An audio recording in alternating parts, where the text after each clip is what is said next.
আশরাফুল নবী মুফতি আহলে সুন্নাত আল্লামা সৈয়দ বশির রহমান আল কাদরি হুজুর মুতাসিদুল আলী রাসি নাহতা আদমাইহি উপস্থিত নেহায়ত কামে কদর মোহতারাম মুসলমান ওলামায়ে কেরাম যাদের নাম ইতিপূর্বে এই মসজিদের সম্মানিত খতিবে মুকাররম বিশিষ্ট মিডিয়া ব্যক্তিত্ব মাওলানা মনিরুল হাসান সাহেব উপস্থাপন করেছেন। আরো উপস্থিত এই মসজিদের সম্মানিত সভাপতি আলহাজ সালে আহমদ চৌধুরী, যিনি সাবেক কমিশনার, উপস্থিত মসজিদের মুতওয়াল্লি এবং মসজিদের সম্মানিত সদস্যবৃন্দ এবং সম্মানিত উপস্থিতি, আসসালামু আলাইকুম ওয়া রাহমাতুল্লাহি ওয়া বারাকাতুহু। আল্লাহর দরবারে শুকর আদায় করছি যে মহান রব্বুল আলামিন আহকামুল হাকিমিন সকাল থেকে এই পর্যন্ত ধারাবাহিকভাবে পবিত্র কোরআনে কারীম এবং আসমানের নিচে জমিনের উপরে হাদিসের জগতে সবচেয়ে বিশুদ্ধ হাদিসের কিতাব সহিহ বুখারী শরীফ আমাদেরকে আল্লাহ তাআলার মাধ্যমে সুসম্পন্ন করার তৌফিক দান করেছেন। সবাই বলি আলহামদুলিল্লাহ। এই বুখারী শরীফ অত্যন্ত ব্যয়বহুল একটি খতম। এই খতম আমরা আমাদের মানুষরা কেন করে, যেখানে লক্ষাধিক টাকা খরচ হয় এবং বেশি বেশি বিভিন্ন জায়গা থেকে যারা হাদিসের দরস দেন, বুখারী শরীফ যারা পড়ায় এবং পড়তে জানেন তাদেরকে একত্রিত করা হয়। এত বড় আয়োজন কেন করা হয়? উদ্দেশ্য হল বান্দা যখন কোন মুশকিলের মধ্যে পড়ে যায়, দুনিয়ার যত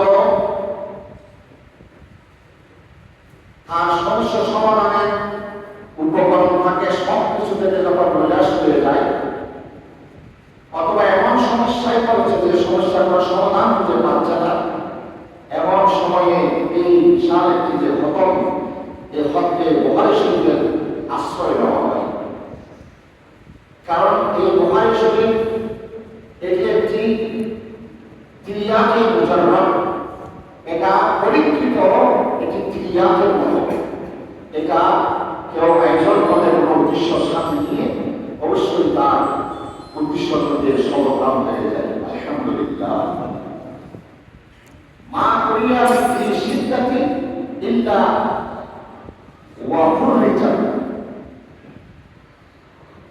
যে কোনো সমস্যা নিয়ে যখন বুখারী শরীফের তেলাওয়াত করা হয় তখন ওই সমস্যার সমাধান হয়ে যায়।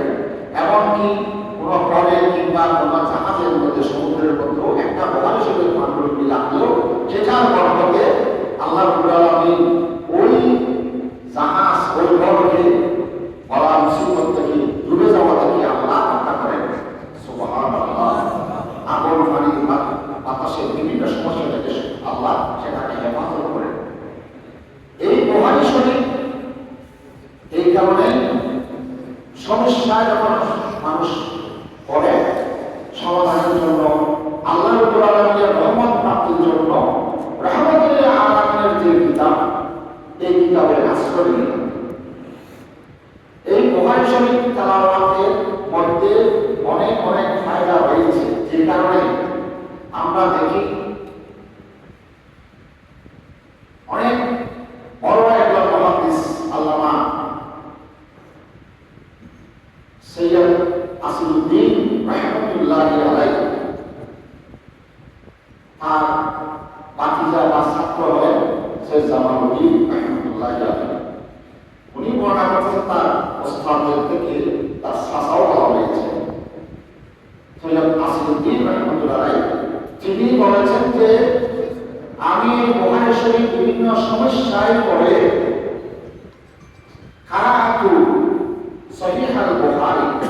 এই বুখারী শরীফ তেলাওয়াত করেছি বিভিন্ন সমস্যার কারণে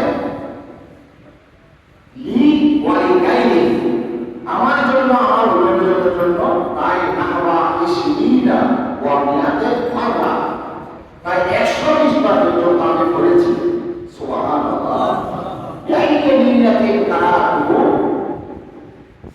সেই নিয়তে আমি যখন পড়েছি তখন ফাজাল মারাম তখন বিশ্ব সফল হয়েছে।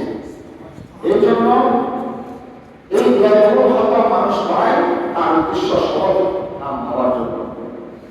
উপমহাদেশের যিনি প্রথম পর্যায়ের হাদিসের যে চর্চা শুরু করেছিলেন শেখ আব্দুল হক মুহাদ্দিস দেহলভী রাহিমাহুল্লাহি আলাইহি, তিনি বলেছেন যে এই বুখারী শরীফ এটা তৎকালীন যুগ থেকে বড় বড় ওলামায়ে কেরাম এটা তেলাওয়াত করতেন।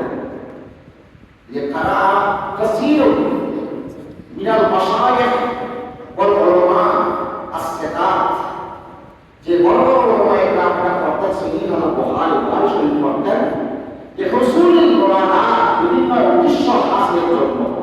তখন তাহাসারা মুরাদুহুম তাদের উদ্দেশ্য সফল হয়ে যেত। সুবহানাল্লাহ।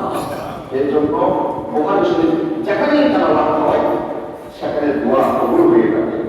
আজকে সাহেব দাওয়া যে মোহাম্মদ হায়দার আলম যে বিশাল আয়োজন করেছেন যে বুখারী শরীফের আয়োজন, বুখারী শরীফের তেলাওয়াত হয়েছে এবং চট্টগ্রামের যারা উল্লেখযোগ্য ওলামায়ে কেরাম সুপ্রসিদ্ধ ওলামায়ে কেরাম, আমি নাম নিলে আমার সময় 5 মিনিট চলে আসবে না, আধা ঘন্টা লাগবে। এই বড় বড় গানের মধ্যে বড় বড় ওলামায়ে কেরাম ইসলামী আজকে উপস্থিত হয়েছেন। তো আশা করছি এই বুখারী শরীফের যে নিয়মে তিনি আয়োজন করেছেন আল্লাহ ওনার আশাকে পূর্ণ করবেন, আমিন। আর সাহেবে দাওয়াত যে উদ্দেশ্য পরবর্তী বলা হবে, যে উদ্দেশ্যে হোক না কেন উদ্দেশ্য পূর্ণ হবে না আমাদের দিল বিশ্বাস। কারণ বুখারী শরীফ যেটা করেছি এটা রাসূল করিম সাল্লাল্লাহু আলাইহি ওয়াসাল্লাম আবু সাঈদ মারওয়াজি রাহিমাহুল্লাহ এর সম্পর্কে মাতাহের মধ্যে রুকুনে ইয়ামানি এবং সেই হাজরে আসওয়াদের মাঝখানে তিনি যখন ঘুমাচ্ছিলেন তখন এসে গেল। ওই সময় আল্লাহ নবী সম্পর্কে বললেন, আই আবু সাঈদ মারওয়াজি, আর কতদিন তুমি ইমাম শাফিঈর কিতাবুল উম পড়াবে, আমার কিতাব কেন পড়াচ্ছ না? তখন তিনি নবীর কথা আসলে ইয়া রাসূলুল্লাহ আপনার কিতাব কোনটি? তখন নবী সঙ্গে জুড়ে বলে দিলেন মুহাম্মদ ইবনে ইসমাঈল বুখারী যে কিতাব লিখেছেন হাদিসের কিতাব সেটা আমার কিতাব। সুবহানাল্লাহ। যে কারণে এই বুখারী শরীফ এটা রাসূলের কিতাব, রাসূলের হাদিস, এটা পড়লে দোয়া অবশ্যই কবুল হবে। রাসূলের নিসবতের কারণে এটা অনেক দামি হয়ে গেছে। রাসূলের নিসবতের কারণে যে কোনো একটা সামান্য বস্তু দামি হয়ে যাচ্ছে করে 50 জায়গায় আমরা অস্ট্রেলিয়া এসেছি, হ্যাঁ, ওনারা যে মদিনায় মাঠের সেই আলো বাতাস সেই দূরা সবখানে হেঁটে এসেছে, কত আজকে দোয়া